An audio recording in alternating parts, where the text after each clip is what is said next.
Disclaimer: the views expressed on this episode of Perspective Platoon with Prateek are solely the opinions of the host and the guest. The content of the conversation is not reflective of the institutions or establishments mentioned therein. Take all these opinions with a pinch of salt and a dash of lime if needed. Namaskara, good morning, good afternoon, or good evening, whenever you're watching or listening, and welcome to this episode of Perspective Platoon with Prateek. My guest this week is Andrew Choi. Andrew and I actually met on Twitter, and he's probably one of the nicest people I've met on that platform. In this episode, we cover a wide range of topics associated with Twitter and engagement in terms of connecting with people and some of the nuances that people tend to miss out when they think about Twitter. So there's a lot that we've covered in this episode and a lot that you'll get to take away from it. Last week, we had a few dogs in the episode, and this week, we have a few cats interrupting in this episode. So I apologize for any of the background noise caused by the cats. But nonetheless, without further ado, I present to you Andrew Choi on this episode of Perspective Platoon with Prateek.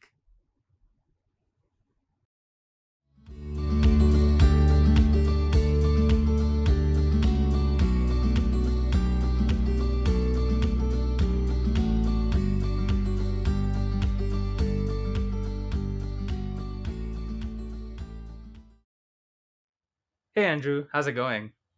Good. How you doing? I'm doing good. I'm doing good. Thank you so much for being here. I really appreciate you taking the time to do this. But before we get started, if you could let the people know who you are, what you do, what your interests are, what you like, what you don't like, and yeah, so on. Just a spiel about yourself. Sure. I'm Andrew. I hmm, I'm a dad. I'm a husband. Um, I work in mergers and acquisition for a healthcare company. Mm, Um, I started a Twitter account earlier this year, and that's how we connected um, mm-hmm, and found each other. And I've been, doing a lot in terms of just focusing on community engagement and helping people utilize Twitter the right way, I guess, what I would call it.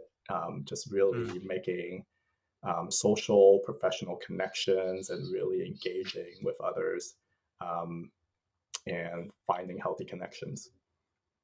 What I like, I run a lot now. It kind of helps me with get my exercise in, helps me keep my sanity. I try to run 2, 3 times a week at nights, through the streets. And my wife and I have sushi once a week. It's kind of our pandemic kind of go to dinner that we could kind of get away for a little bit Saturday night. Uh, yeah, my dislikes, whew, they're quite a few, I guess, but I dislike paper anything you're willing to straws. share? Oh, okay. Paper straws are horrible. Um, I don't know. I know they're environmentally friendly or whatever, but they're the worst things. They always Mm, break. Um, and what else? Air fresheners. I hate air fresheners, especially the plug-in type. interesting. Why is that?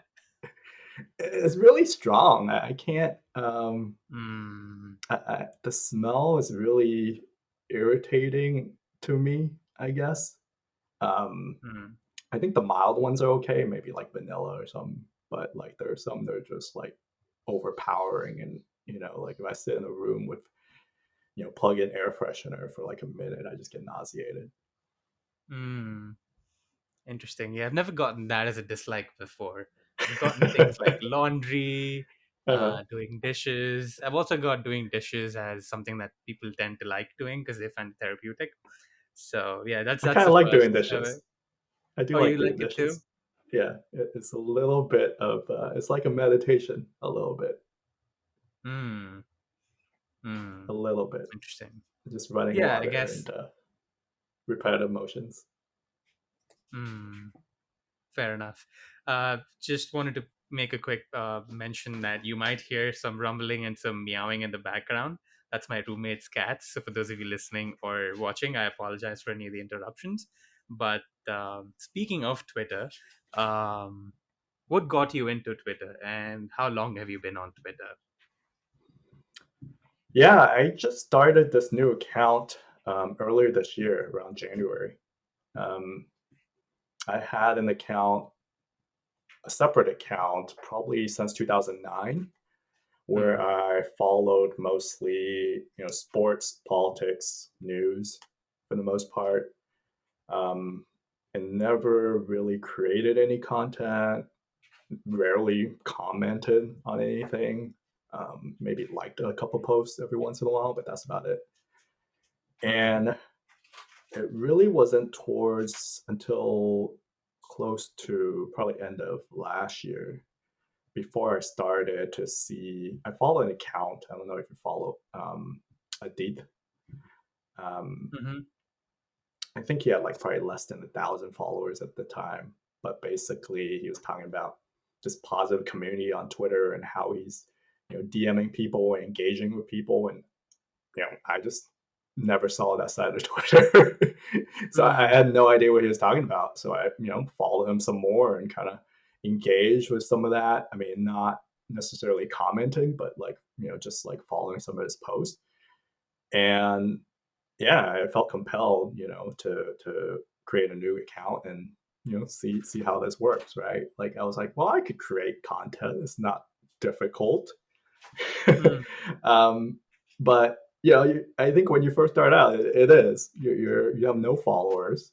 You're tweeting into the void probably for the first like couple months, and nobody's responding, and you're just trying to figure out on your own. I feel like Twitter is not doesn't have the best onboarding experience. But Hmm. over time, you follow enough of these accounts, you kind of understand, um, the rules of engagement, what this game is kind of about, and how you build an audience, how you build a personal brand. So there were a couple of times when I pivoted to new topics and whatnot, but over time, starting to see some traction. And that's kind of where I'm today. Hmm. Gotcha. And you said that you had a separate account that you used mainly for just basically browsing or scrolling through some content like sports for politics. Um, why did you choose to make a different account Mhm. um, to sort of start this? Did you feel like using the old one wouldn't help with what you're doing right now, or was there anything else associated with that? Yeah, I felt like I think I needed like a fresh start. Hmm. There were already a lot of accounts that I was following that I didn't feel like necessarily need to follow anymore as part of my new account, whatever that may be. And when I first started my new account, I had no idea what I was going to post about or what I wanted to do. But I just wanted to kind of follow a couple people I felt would add positive contribution to my timeline and let the algorithm play out, as opposed to just trying to um, say delete existing following and then try to add new ones. I felt like it was just too complicated. Much easier to create a separate account. And Hmm. then secondly, I felt like with my old account, it's just my personal account, and I created a new account essentially. I didn't know if I wanted to be pseudo-anonymous and if I wanted to put my picture up. So, I started off with just, some avatar and, just some image. And over time, I've evolved into, my, somewhat of a personal branding account. Um, I think at some point I needed full, just put my own picture up there as opposed to, this kind of avatar looking thing. But yeah, I feel a little more comfortable now, just kind of being myself on there. But initially, I didn't know. I didn't know what it was going to be, so I left it kind of open ended. Hmm. Interesting. And this is just a question out of curiosity, and if you're willing to share your opinion, Uh-huh. what do you think about like pseudo anonymous accounts versus like personalized accounts? Uh-huh. Um, I think there are, benefits to both. Um, Right. I've listened to some of these podcasts talk about pseudo-anonymous accounts, and I understand the impetus for them. Um, around, a lot of them is around, Bitcoin and decentralization and just being, um, being able to utilize an account without, having to actually, um, be identified, in real life. So there are benefits to that. I think, also if you want to grow faster, I think that's a way to actually do that. I think you can choose to be more polarizing without, potentially getting canceled per se. Whereas there may be, opportunities where you put out content that's too polarizing, and if you are a real life person, you could, anytime get canceled. And I'm not for or against the cancel culture. I just think it's something to be mindful about. Um, so I think there may be benefits to that. And then on the other hand, you don't necessarily develop those type of personal connections as much, I think, with a pseudo anonymous account. Um, so pros and cons. Hmm. Well, that's an interesting point you make, because I think, like you said, there's pros and cons to everything. Mm, While there's a lot of positive accounts that are pseudo anonymous, there's mm, also a lot of people that use pseudo anonymous accounts to sort of attack a mm, certain school of thought or a mm, political party or a sports team and so on. So mm, I guess that sort of contributes to the toxicity of Twitter, if mm. you will. It But to can, someone yeah. who's Oh, go ahead. You were wanting to add something? No, I'm just saying, yeah, it could contribute to that. I mean, yeah, to your point, I think there are some that are they're positive. They just don't want to be identified. It could be because of their current job, right? Like they may be a working professional that is utilizing this as a side income or side hustle and not ready to review themselves. Um, and once they decide to move on and do this full time, then they could put themselves out there. And they don't necessarily have to be positive or negative per se. It's just kind of timing. But there are, to your point, there are some that are just more negative and toxic and use that as an excuse to proliferate that and put that out there, and that's unfortunate. But um, I think feel like there's a wide spectrum, and it kind of makes it interesting. Mm. And yeah, with that wide spectrum, I think a lot of the times people tend to just see the negative that comes from it. Hmm.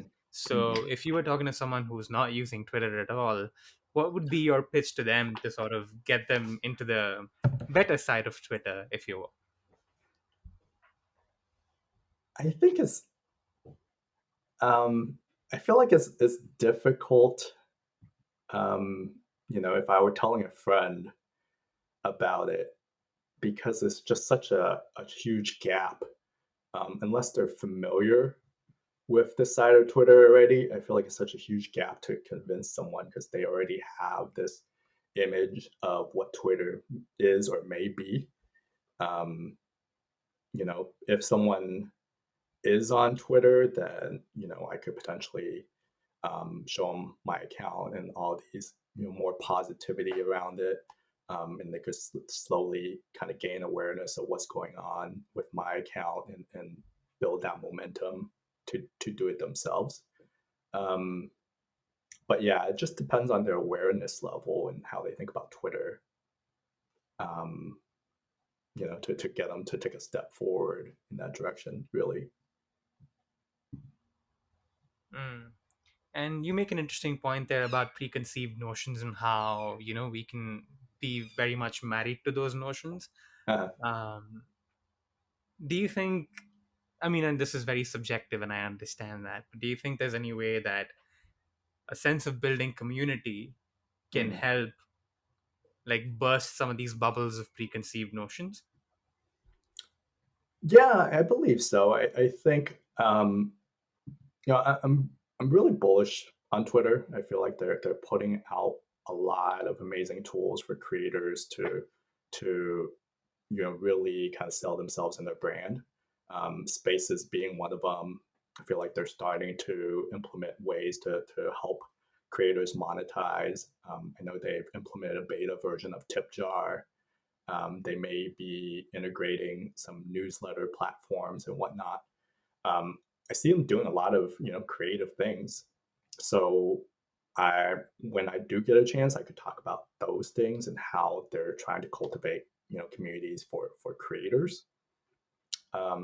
But I think it does take a mindset, and depending on what the person is, right? Like a lot of my friends are working professionals. They're used to the institutional kind of going through the college and graduate degree, and that 9 to 5 route really would be a shift in paradigm to get them to understand this the creator economy, this type of different stuff that people are doing on Twitter. So I think it just needs to be kind of teased out a bit more as to like the audience that I'm trying to convey this to. But people already on Twitter understands. Like it's really easy sell when I just kind of like tell them about you know so and so is putting out a newsletter, and they're giving all these tools for you to engage with your audience, and this is potentially how you monetize. I feel like people understand like this community that's going on and how to like use it for their own personal branding or whatever product or business they're doing. Mm. And speaking of, like, we briefly mentioned like community engagement. You mentioned that Adit was one of the influences for you to sort of lean into that side a little more.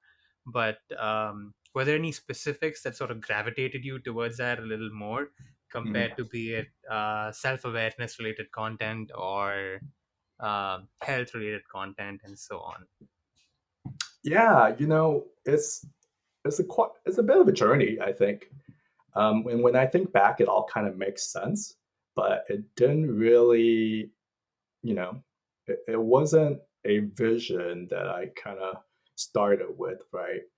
Um, but what I realized, I think, a year ago around this time was, you know, during the middle of COVID, I was, just browsing Twitter and doom scrolling and just following all of these politics and negative news and negative coverage, and um, didn't have a sense of what was going on, and a lot of fear and anxiety. And at the same time, I felt like I just wasn't maintaining a lot of my existing friendships, or making new friendships. Um, and and COVID really exacerbated that, right? Because once you're inside your home, you just realize you don't necessarily have that type of outlet. So, you know, and I realized I was prioritizing, at the time, a lot in terms of being a great father, in terms of being, you know, a good husband, and then, work. And those were, priority one, two, three. And that's basically my life. And I wasn't necessarily, putting a lot of time and investment into personal growth and into, developing and cultivating new friendships. So I went on a journey on Twitter, but I felt like that was the impetus for how I got to kind of this point in time. When I started Twitter, I just wanted to figure out what kind of value I could contribute, or what I could post that would add value to the Twitter community. And like a lot of people, I think I started on money Twitter, and it felt like it was a an easy transition from what I'm currently doing today in terms of M&A. So I was like, well, I'm interested in personal finance and I like stocks, so maybe I'll talk about that. But the more I started posting about that, I did that for about a month. It just felt like an extension of my work, honestly. And um, it wasn't something that was enjoyable. It was just, it may be enjoyable to read about, but not necessarily to write content or post about. So I think about a month or two into it, around March, is when I started to, get a sense of community. There were a lot of talk around community at the time, and I latched onto that a little bit at the time, as well as finding the Ship 30 community. And I don't know if you're familiar with that, where they post 30 atomic essays in 30 days, and it started by Bush, Nicholas Cole, and that community had a lot of writers and innovative thinkers that I started to follow and got to know over time. Really helped me see a lot of creative thinking, and for someone who just kind of likes to read about a number of different topics, it was like the perfect venue for me to kind of latch onto, because there are all kinds of people, experts or otherwise, talking about all kinds of different topics that I'm interested in. And I started connecting with them. I started DMing them, following them, engaging with their posts. And, when it makes sense, I had Zoom calls, and we would kind of geek out about whatever topic they may be interested in, or I may be interested in, and dive further. Got to know some of them. And yeah, and that's kind of how this community building really evolved. And just from doing it, I started suggesting other people do it too, because that's how you really kind of get the feedback and to know the value that you provide to others, as well as what essentially makes sense for you. I think it just requires talking to other people and getting feedback from them. Hmm. And sort of over this journey of about 6 months, let's say, since you said that you started your second Twitter account towards the end of January, um, what do you feel?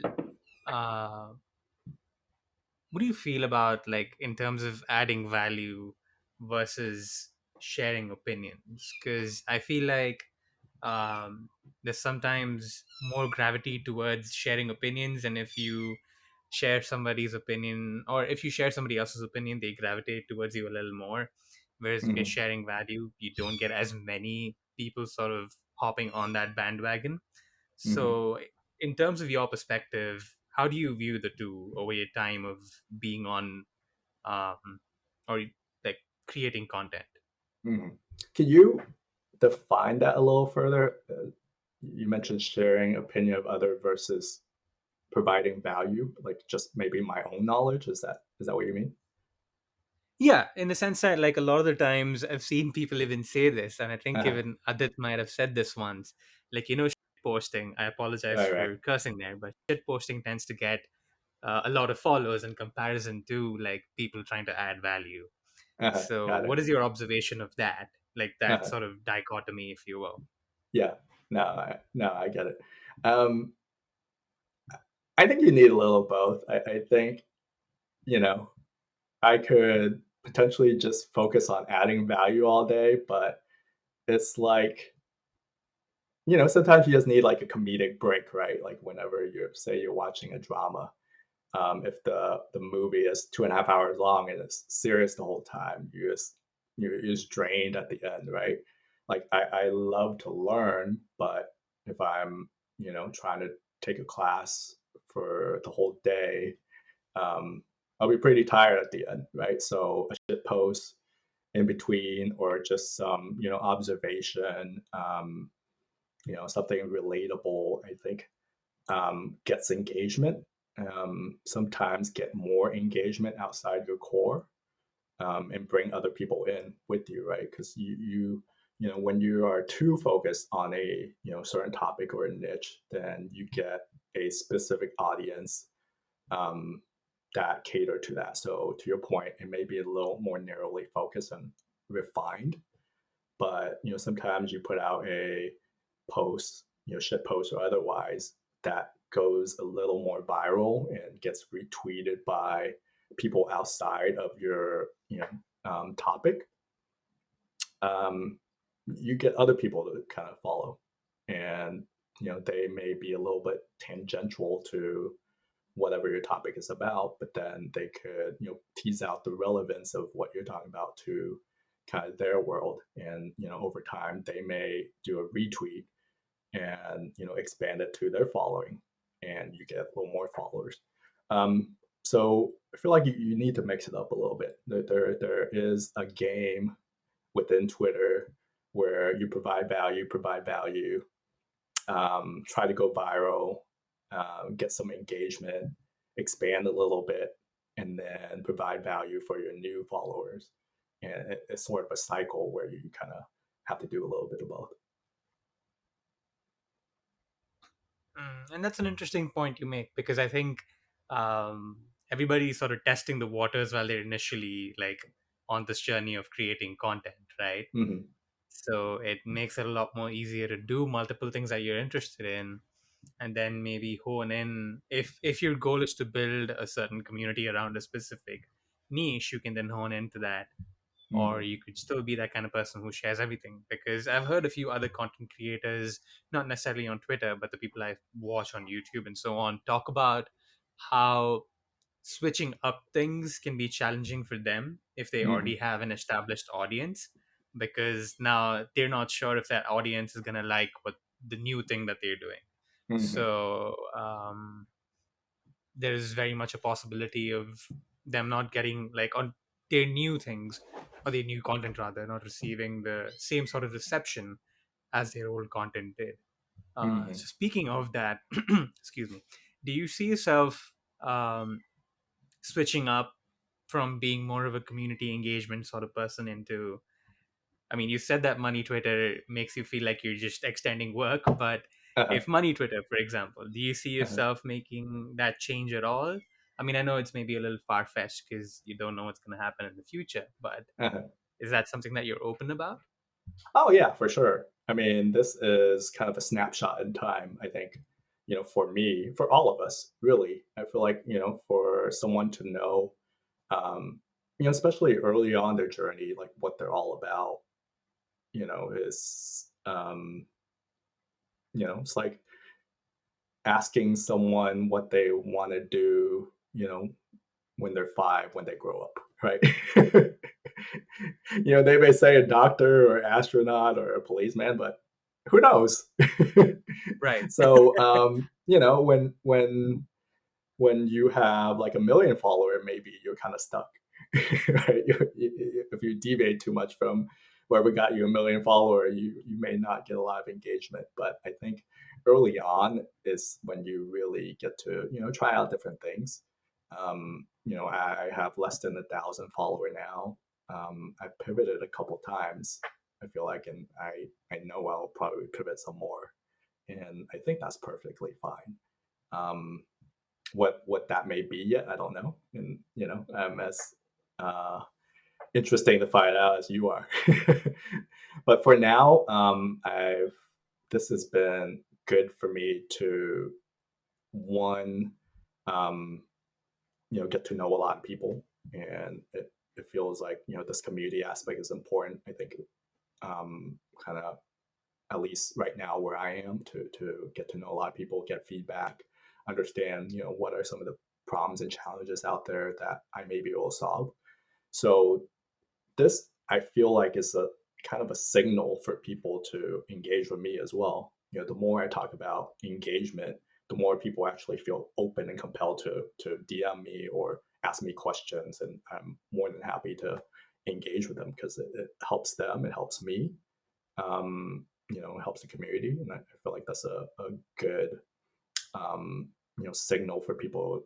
Say, hey, this guy is open through DMs. He's talked to people on Zoom. He's doing a podcast for the first time. You know, I feel less intimidated reaching out to this person as opposed to somebody else. So it's a great signal, I think, in my opinion, for people to say, hey, I'm open for conversation. Let's talk. Mm.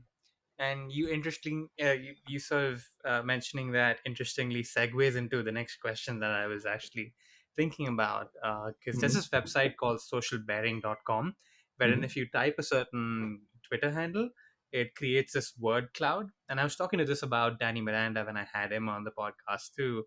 It sort of emphasizes some of the words that you use most or more often Uh-huh. in your tweets. Uh-huh. And a couple of the words that popped up mainly were people and Twitter. So that pretty much goes along with your sort of current approach of building a community Uh-huh. in a lot This of is for ways. you, or this is the for when you typed in your handle? No, for your handle. This was Oh, for this is your for handle. what I my handle. Okay, that's cool. Yeah, this is with your handle. Yeah. Uh-huh. I'm sorry if I didn't mention that initially, but yeah, this is what popped up when I typed in your handle. Uh-huh. So people and Twitter and like just the sort of combination of the two is really interesting personally for me because we briefly spoke about this before we started recording. But one of the other reasons that I wanted to start podcasting was also to sort of bridge that gap between the polarized sections of population. Hmm. I apologize if they're getting a little too loud, but um, how important do you think it is for us to, as a community, bridge that gap between the two sides? Because a part Hmm. of me feels like news media is maybe tearing us apart. Uh-huh. So how does like this community building aspect for you through Twitter and connecting to people help bridge that gap? Hmm. Yeah, that's a great question. I've thought about this a bit, and it really, my personal opinion is I feel like 90% of people in the States, in the world, are folks who wants to have a conversation. They want to agree. There's commonality, right? There's humanity. Everybody is going through the same challenges. They go through the same issues. Um, you know, you you go through high school, you go through college, you get married, you have children, you get older, you're trying to figure out how to retire. I mean, these are common issues, right? I don't think anybody disagree with them. I think there are people on both sides that have hard stance that don't want to, change their mind or their opinion, and they just want to be heard. And when that's the case, it's difficult to have a conversation. It's difficult um, to voice your opinion when the other side is not listening. Um, but for the most part, I feel like people are aligned that these are important things that we need to consider, and having conversations around that is positive. But the ones on both sides are the loudest, and they get the most retweets, they get the most engagement, and that's kind of the unfortunate part about social media is that engagement sells, and um, these type of highly triggering emotions keep you on the platform, and that's how they monetize. So for you to move away from that, I feel like you need to allow the algorithm to do the work for you by, focusing on the people that you want to follow, who have positive contributions, who add to abundance mindset, and who lead you to think in a positive way, so that they're seeing that and they're saying, hey, this guy, this gal, this person is not looking for to argue or to follow in polarizing stuff. And algorithm will recommend something else, right? If you don't click on it, they're not gonna keep showing it to you. um, it's kind of like when you go on Netflix, they know what you want to watch because they follow your patterns. So if you follow Adith, you follow Danny Miranda, like I did when I first started this new account, I've gotten wonderful people to follow and gotten wonderful engagement. Have very little, if no, negativity, at least so far. Maybe I'm just haven't gotten big enough. I'm sure it'll come, but at least not this time. Mm. And I think it's sort of like it's part of the territory, is what I've heard a lot of people say. The Uh-huh. fact that eventually there'll be a point where somebody will say something negative, and funnily enough, actually, like, I mean, I only have about 70 subscribers on the YouTube channel, Uh-huh. but the latest episode that came out on, I believe, the previous Friday got a first slightly more negative comment towards something that the guest said. So it's interesting. I mean, I didn't necessarily take it to heart because I came in with the mindset of being like, there's nothing I can do if somebody's not willing to change their mind. Mm-hmm. Um, but it's interesting to see how it can psychologically mess with you when you see the opposing side probably dominating your um, school of thought, if you will, in the Mm-hmm. sense of like pushing it down. Because I feel like that's what both sides or the multiple sides are afraid of, right? They're Mm-hmm. afraid of losing their own voice, that they want to shut down the other voice. Mm-hmm. So, how important do you think it is for us as people to understand that if we were to shut each other up, we're actually not doing any good? Yeah, I don't have the propensity to, shut them up. I feel like they're Yeah, entitled to their opinion. I don't have to respond or participate, and that's my right. choice, right? So, um, on that note that you just mentioned earlier, I put out a thread that got a negative response. Um, and it was kind of funny that, this person took a really random stance that I didn't even think was, polarizing, but there it is, right? Like Mm, sometimes you put out stuff that you think everybody would engage with, and somebody has something negative to say, and that's fine. Not everybody has to agree with me and my thinking, but I just never responded back. I told another friend about it, and he engaged with that person, and they went off on a different tangent. mm, But we kind of joked about it, right? Like, when you get your first hater comment, you have arrived. Right, like right. you have put out something that's so polarizing, in your own little world, that there's someone who completely disagrees with it, and they have to let you know about it. Like you have put out something that's so emotionally, um, you know, I don't know what the right word is, cultivating or captivating, Mm, um, mm, where they're like, "Wow, I need to respond and let them know how I feel." mm, um, and that's when maybe you are doing something right, because when someone feels a certain way about your content, there are other people who feel um, another way on the different side of the spectrum, right? You can't necessarily understand bliss unless you've kind of gone through sorrows. Like if you're in a range of emotion where you're kind of focused on this tiny sliver, um, you may never be completely sad, but you will never be completely happy either. You're just kind of in a very defined range. So I think part of the work, in being a creator, is trying to figure out like what cultivates emotions for people, and how to put that out there and be comfortable with that, um, mm.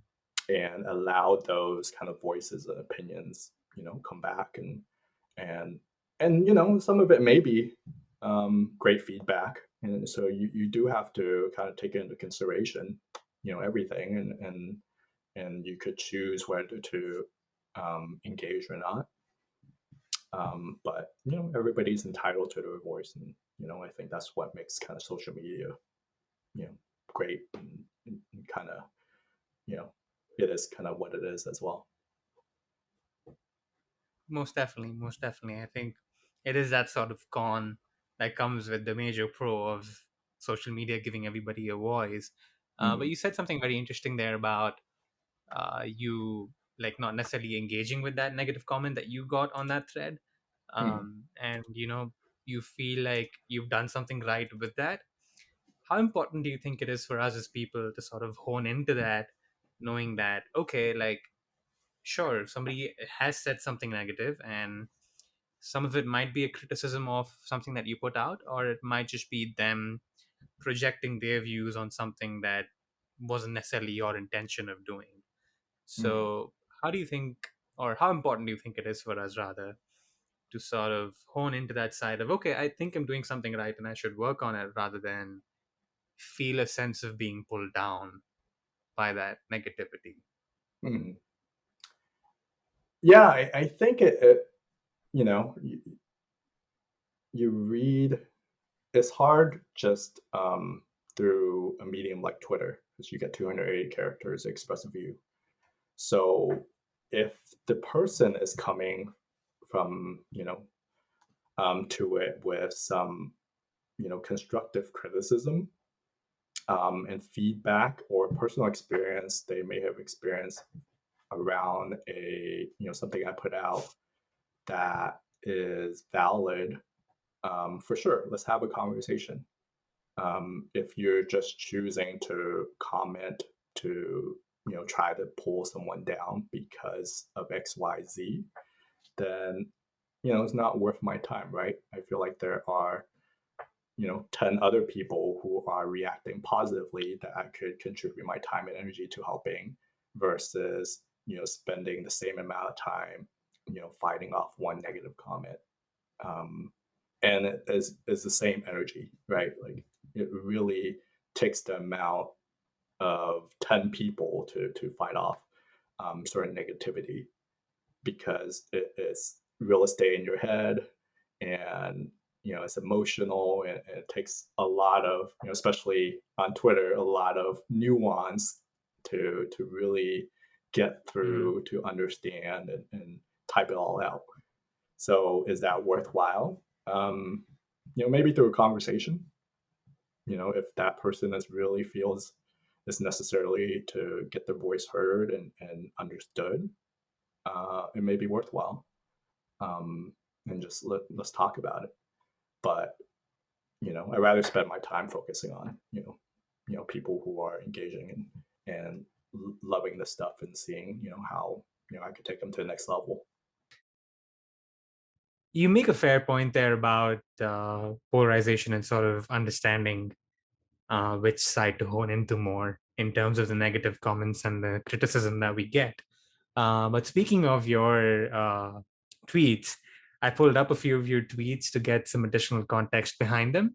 Mm. So if you don't mind me sharing, I'm going to give you I believe I've picked out 3 tweets, and I'm going to give you each one of those. And if you could just add some context to that, that'd be great. All right, let's do it. Let's do it. All right. The first tweet, let me see. There you go. Okay. The first tweet was the first million tweets are the hardest. So, what was sort of going through your mind when you put that tweet out? Yeah, when I first created this account, I think that the thing that was top of mind was just this incredible engagement between two people that I thought would never, in real life, actually have a conversation. And maybe they would. I don't know. I mean, there are a lot of um, interesting relationships now between rap artists and billionaires. But this is at least True. this is at least the first engagement I've seen. I think this was around 2013. It was between Drake and T. Boone Pickens, um, Mm, billionaire oil man from Oklahoma. And basically, Drake put out this tweet saying, first $1 million the hardest. Um, I imagine he makes a lot more, or he has a lot more now, but you know, yeah. in 2013, I'm sure that was a humble brag, which was pretty popular back then. Hmm. And T. Boone Pickens basically quote retweeted him and said, "The first billion is a lot harder." So that was just top of mind when I put out my first tweet. Just the first million tweet is the hardest. Maybe for me, thinking about, at some point there may be a million tweet on this account, and this is the first one, and I'll look back on it and laugh. Gotcha. Do you feel like do you feel like it's hard, or your feeling about it being hard, has it changed over time? No, I feel like actually it hasn't been. Like I said, I think the first month was hard when you have zero engagement, when you're tweeting into the void and you have no idea why you're on the platform where nobody's responding to you. But when you utilize, these engagement, I don't want to say tactic, but when you're just engaging with people and connecting with people, it really isn't difficult, and you feed off of that energy engagement when people are responding to you. And I learned that even when you have a small account, you can kind of bring the party to you, right? You can reach out to and comment on other people's account, or just and DM people you're interested in and have a conversation. So it's not as dire as people make it out to be. It's a difficult onboarding process, but it's not hard, and it's kind of energizing, kind of fun when you're talking about things you want to talk about. Very true, very true, very true. I feel the same way too. Like the first time that I started tweeting out with a sense of purpose was a little hard, but now it's gotten a lot better. But moving on to the second tweet that I picked out from your timeline, it was this one. If you think your life is hard, remember, your parents had to actually go to the restaurant and try the food to know whether it's good or not. I I follow this account, JK Molina.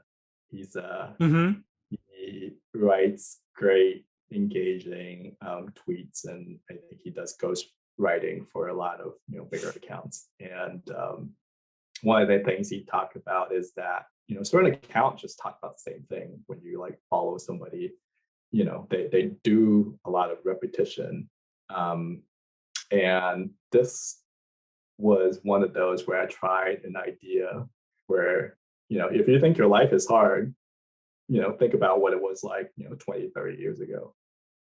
So I had one, I think, a few weeks back, where I talked about this Thomas, the paper maps, where you try to find a location, and you're going through basically this map that takes you to page 57 for no apparent reason, and you go there, and if there's new road construction or something, you're lost, right? Unless you buy the next year's edition.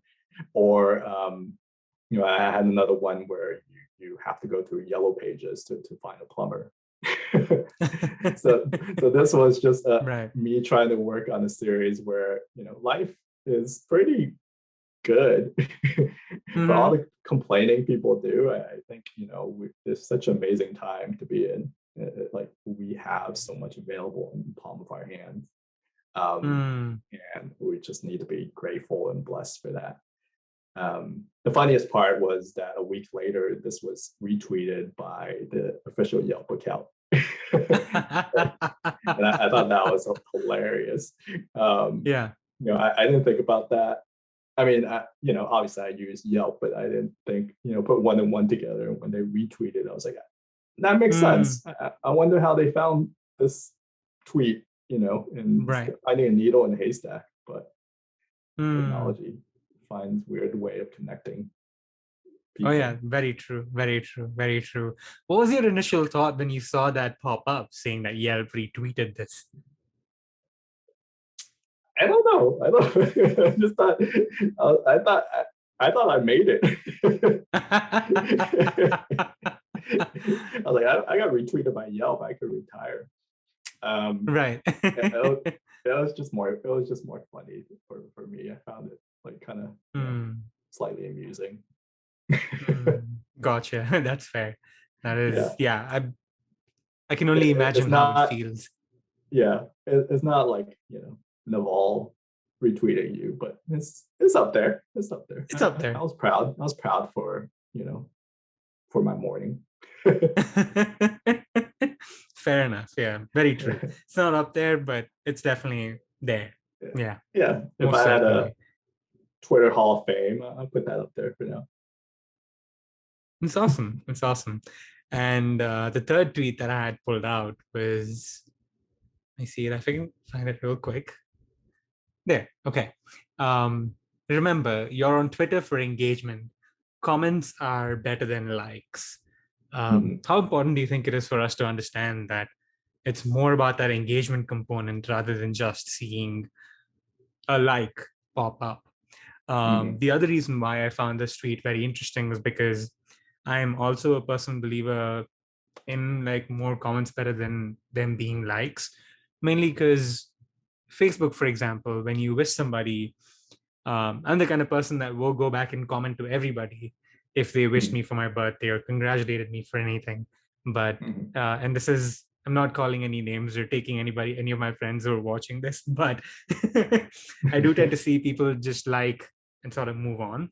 So, how important is it for us to realize that engagement through comments is actually a lot more worthwhile in comparison to just like hitting the like button? Yeah. I I think there's something to be said, right? To pause, reflect, and just leave some comment to show that you recognize that post, you've thought about it, and you try to respond in kind. And it doesn't have to be some mind-blowing comment or feedback, but I think to let someone know great job, um, allows the other person to know, hey, I that person has spent X amount of time paying attention to whatever I have to say. I mean, it just feels nice, right? And Yeah. sometimes too, I think people just don't want to maybe put their opinion out, and um, Mm. if they take a step and throw an idea out there, it could turn into something so much bigger. And um, a lot of times people second guess themselves and how much value, maybe something has been said 10 times before, and I don't want to repeat myself, but because it's coming from that person, it may draw a different perspective, or it may inspire another idea, just because of the connection or the chemistry those two people may have. So um, I think it's all worthwhile, as opposed to a like. It's just I'm passing through a tweet, right? Like it's not even a stop sign. It's like a yield sign where you're like, I Mm. need to slow down, press a button, and I'm just moving on. Mm. That's an interesting way Yeah, of looking at it. Wow. yeah, yeah. Yeah, So definitely. comments greater than likes, and then someone posted, but I want to do both. Mm. So comment plus like is greater than like, and I said that's Mm. valid. That's valid as well. That's even better, Right. right? And Right. that feedback was great because it made sense. Yeah. Yeah. Yeah. Right, Because it's not like you have to pick one or the other. You could do both. right, right. Yeah. Right. And sort of like branching out of that a little more. Um, like you said, like people tend to be a little afraid of sharing their opinions for any reason it may be it their worry of possibly offending somebody or just not wanting to put themselves out there. Do you feel like it's this dichotomy that plays in their mind about, um, oh, what if, I ruffle some feathers, or, they're just thinking about one rather than thinking about the possibility of both things happening? Mhm. Yeah, I feel like, sometimes when you don't do something, it's a very binary decision. Like Mm, you're thinking is either the best outcome or the most negative, worst outcome. And a lot of times it's just nothing. Actually, it's just zero. mm, Like most people don't care that much, right? Like right. I think in your mind you're just like, picturing the worst. But for most other people, they're not even really paying attention to you. Not in a bad way. They're just focused on, kind of themselves, right? Or whatever is occupying their mind that day. So, Mm, but until you kind of taken that first initial step and realize, hey, it's not so bad, it's very intimidating. Um, I talked a little bit about going through this type of rejection therapy in one of my recent posts, where I did an exercise where I approached someone for 30 straight days and asked them to take a picture of me with a sign that says, I don't know this person. mm-hmm, Um, and going through that exercise, I just realized that it's not really all that bad. And I think, a lot of people have this kind of anxiety that, you know, people are going to, um, make faces or reject them, or, the worst outcome possible, tell them no, slap them, whatever it may be. And, mm, the worst outcome was like, no thanks, not interested. Or they may be a little skeptical, but, fine, I'll take this picture with you.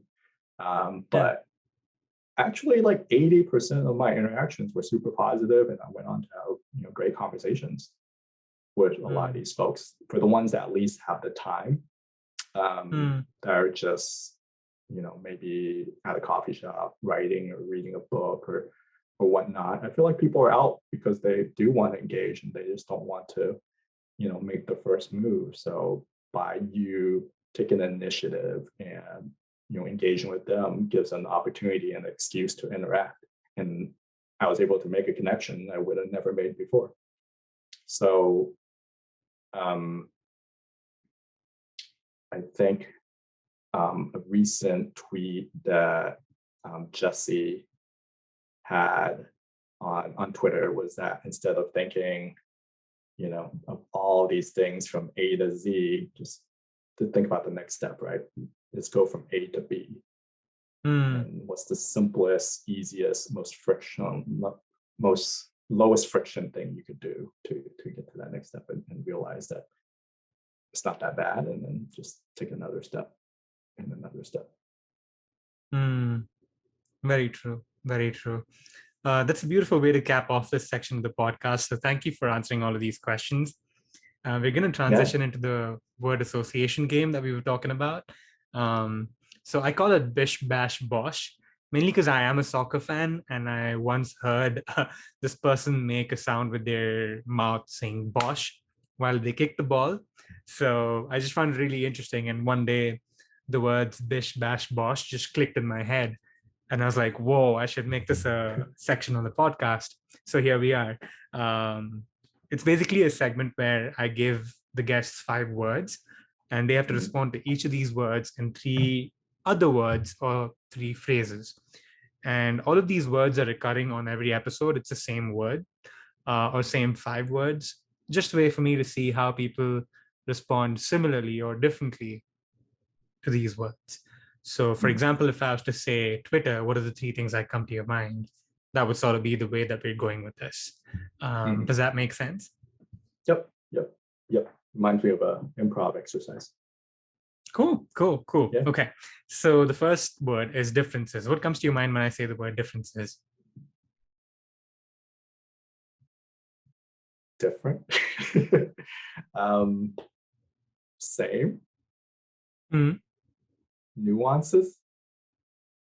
Interesting. I like the fact that you mentioned nuance because the next word is nuance. What are the 3 things that Okay. come to your mind when I say the word nuance? Details. Not Twitter. conversations. Beautiful. The third word is learning. What comes to your mind when I say the word learning? Growing, fun, engaging.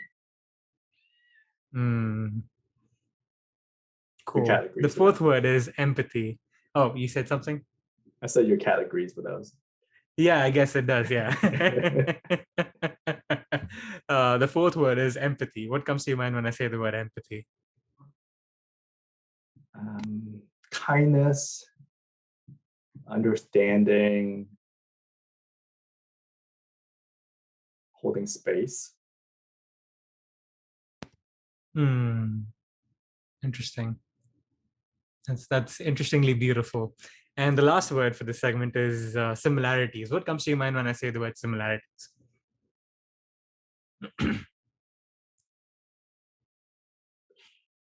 I keep saying same. Same. Connection, similarities, fun. Fair point. Fair point. Yeah, because I To think a improve lot of my the times when vocabulary. no, hey, it's all good. It's all good. These are the first things that come to your mind. So it's all fair game. It's all fair game. Nice. So Nice. thank you so much for playing along on this segment. We're gonna head into the last two questions of the podcast. Well, the last one's not really a question, and I've sort of turned it into a shtick where I say this every single time on every episode, but I still call it a question. But anyway, the first question is, how do you relate to people? I try to, I try to understand most people and, get to know them in a way, that kind of helps me kind of connect with them in terms of who they are. I think one of the things that has been difficult for me is developing deeper connections. I think, at least initially, and over time with a lot of work and self development, I've learned to do a lot of that on my own and allow myself to be more vulnerable and put that out there, and it makes people more comfortable kind of sharing themselves and who they are. So I feel like that authenticity in doing the work myself really helps build that connection and relating to people that I wouldn't say has been easy for me before. And I talked about this a lot as being a quality of an introvert too. I'm just not completely out there and sharing myself, but in these smaller engagement where it's one-on-one, where I can get into deeper discussions and then really get to know people, I feel like I've cultivated some of those skills where I could have those conversations and not feel uncomfortable easily and not talk about certain things because it's difficult, because I've gone through a lot of that, and it helps people kind of open up too. Very true. Very true. Because I feel like a lot of the ways that we find these connections is through relating to each other, right? Like if there's something similar in terms of our likes or dislikes, there is that instant connection. But at the same time, I think it also helps to sort of zoom out and see that this is just a personal view, but I feel as humans, we all have the same intentions. We all want to be happy. We all want to be or we all want to lead a successful life, things like that. So we can all relate to that aspect as well. Even if our politics don't relate or our views on certain things might not match up, we can still be accepting of the fact that we're all seeking similar things in life and that we can definitely relate to each other through that. So the last question, which is not really a question, but more of a request. If you could leave us with something positive, or like a quote or just a thought that you'd like to share with the listeners and watchers, feel free to do so. Yeah, the one that really sticks with me is, change the way you look at things and the things you look at change. Um, I just, that that's really stuck in my mind. It's just, you know, there are multiple perspectives to look at the same thing.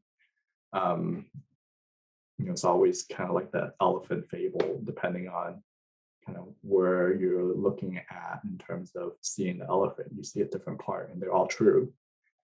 There's not one truth. Mm, There are multiple truths, um, depending on where you're coming from in life. So I think the important piece is to listen and understand, as opposed to just thinking your way is the only way. beautiful.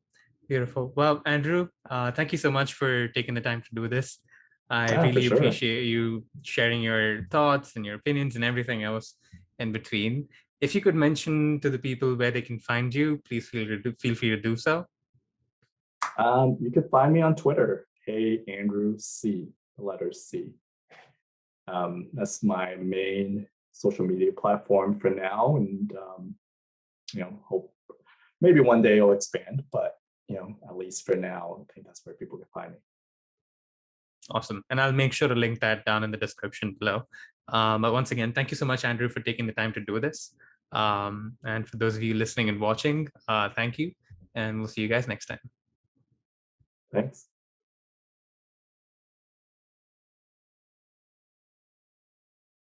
Thank you so much for watching this episode of Perspective Platoon with Prateek. Make sure to follow Andrew on his Twitter account and mention some of the things that you found interesting, intriguing, or relatable about this conversation. Make sure to also check the description box below for other sources of information and content that we've talked about today. Like this video, share it around, and subscribe to the channel, and make sure to hit the bell icon to never miss another episode. If you've made it this far, thank you once again. I really appreciate you listening to the entire episode and just joining in on the conversation. Until next time, stay safe, take care, and don't forget to keep your mind open to different perspectives, because you never know, random relatability might just be around the corner.